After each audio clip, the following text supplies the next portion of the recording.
Assalamualaikum warahmatullahi wabarakatuh. Halo teman-teman semua, perkenalkan nama saya Eneng Agustiani Suci Septiani dari kelas 2 Sistem Informasi B Politeknik Kalteks Riau dengan NIM 2357301093. Baiklah, pada video di pertemuan ke-12 di mata kuliah pemrograman mobile di sini, pada pertemuan di lab kemarin kami itu membahas tentang database.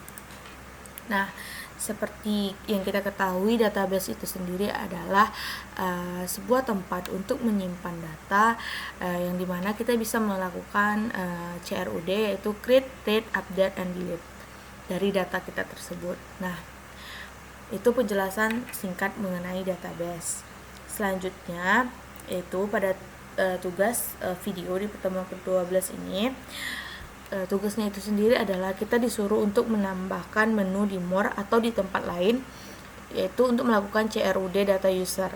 Kemudian tabel user itu memiliki 3 kolom, yang dimana ada kolom nama, email, dan passwordnya.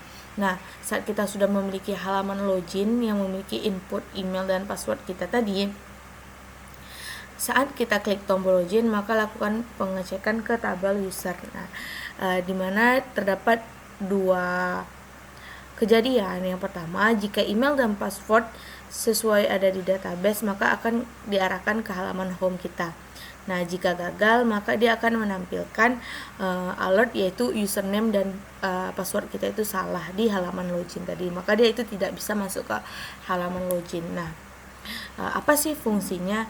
Yang pertama adalah autentikasi pengguna, yang dimana memastikan bahwa hanya user lah yang terdaftar yang bisa masuk ke halaman aplikasi kita. Yang kedua yaitu untuk menjaga keamanan data dan akses fitur-fitur yang ada di dalam aplikasi. Yang ketiga, memberikan pengalaman personal sesuai akun user. Kemudian selain itu adalah CRUD di sini berfungsi untuk menunjukkan bahwa hanya admin lah yang bisa mengelola data tersebut. Nah, selain itu ada navigasi yang dinamis berdasarkan autentikasi, yang dimana fungsinya itu mengarahkan user secara otomatis ke halaman tertentu berdasarkan status login. Misalnya nanti jika gagal login, dia itu akan tetap login lagi. Kemudian kita akan menampilkannya di toast atau alert dialog tadi bahwa password dan email dan username atau passwordnya itu adalah salah. Nah, langsung saja di bagian codingannya. Di sini saya menjelaskannya itu secara nggak teratur ya, random, sesuai dari yang di atas aja. Nah, yang pertama di bagian main activity kita menambahkan button login yang dimana sudah di binding. Nah, dimana di sini ada value email, kita disuruh untuk memasukkan binding input email dan passwordnya. Kemudian, nah ini dia, ini kamera yang minggu lalu. Ini mohon maaf jika saya ada yang ketinggalan nantinya. Kemudian di bagian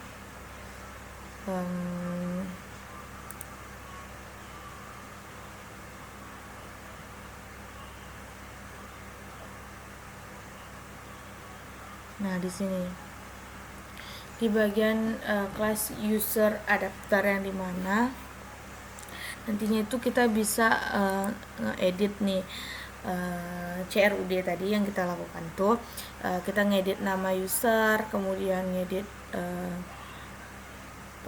password atau emailnya, kemudian kita bisa nge-delete juga. Misalkan udah kita masukkan nih, kan otomatis itu namanya create, kemudian terbaca di dalam aplikasi kita. Nah, kemudian itu kita bisa mengeditnya itu nanti entah emailnya atau passwordnya, kemudian itu bisa kita menghapus datanya atau kita bisa menambahnya lagi gitu. Nah, ini dia.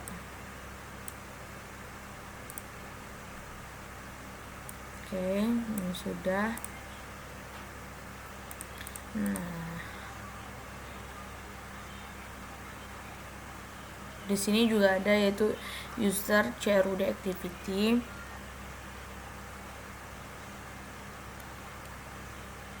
Nah, ini dia. Tampilkan, kemudian ini simpan perubahannya. Enggak ada. Nah, kemudian di bagian data. Nah, di sini kita nambahkan tuh kayak insert usernya, kemudian query-nya itu apa, kemudian untuk emailnya tuh seperti apa, kemudian ada passwordnya itu, kemudian ada delete kan, dan update dari user kita tadi yang masuk. Nah, di sini ada value nama. Untuk nama itu kita menggunakan string, email dan password juga menggunakan string. Yaitu bisa huruf bisa angka gitu. Nah, di dalam database ini sendiri ini untuk menyimpan akun-akun dari user yang masuk ke dalam aplikasi kita. Nah, kita nanti bisa menambahkan di dalam, setelah kita login kita bisa menambahkan user. Oke. Kemudian di sini tuh, nah seperti ini dia. Ada nama, email, password. Nah, ini kita bisa menambahkan user nantinya.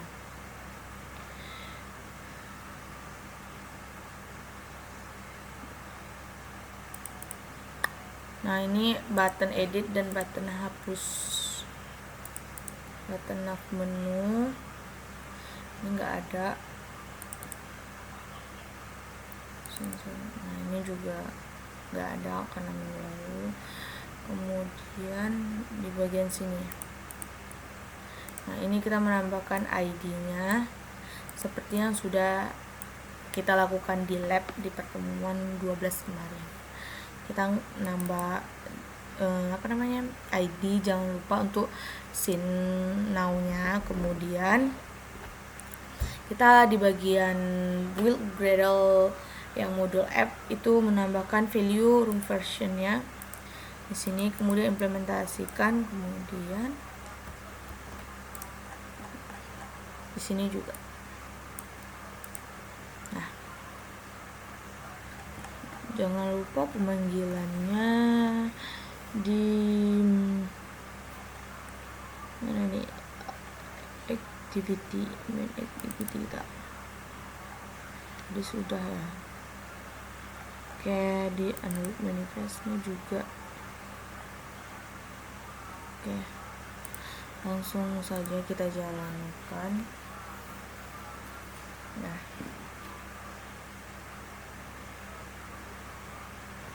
oke, selanjutnya itu skip selesai. Nah, misalnya kita masukkan emailnya 24 gmail.com, passwordnya. Nah, oke, kan login. Nah, username atau passwordnya salah karena itu tadi kita sebelumnya sudah memasukkan ini username. Kita coba login with kamera. Nah, itu kan sudah. Nah, kita cek dia. Nah, misalnya buat manajemen user. Nah, kita ingin menambahkan usernya. Nah, oke, kita masukkan emailnya.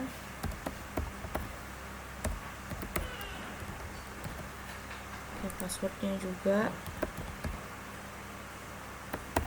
Oke.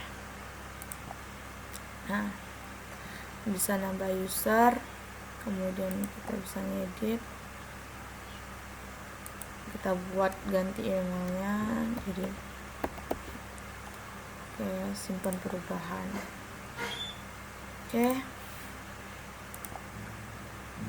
kita coba ini lagi, balik lagi. untuk ngerannya.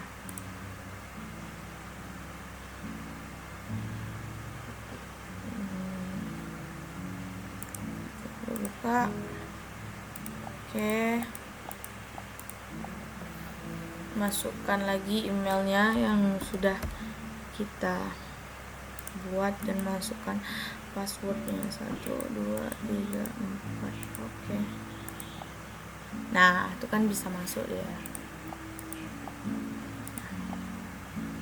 seperti itu. Baiklah, mungkin itu saja yang bisa dapat saya jelaskan di pertemuan video yang ke-12 ini. Lebih dan kurang saya mohon maaf. Saya akhiri. Wassalamualaikum warahmatullahi wabarakatuh.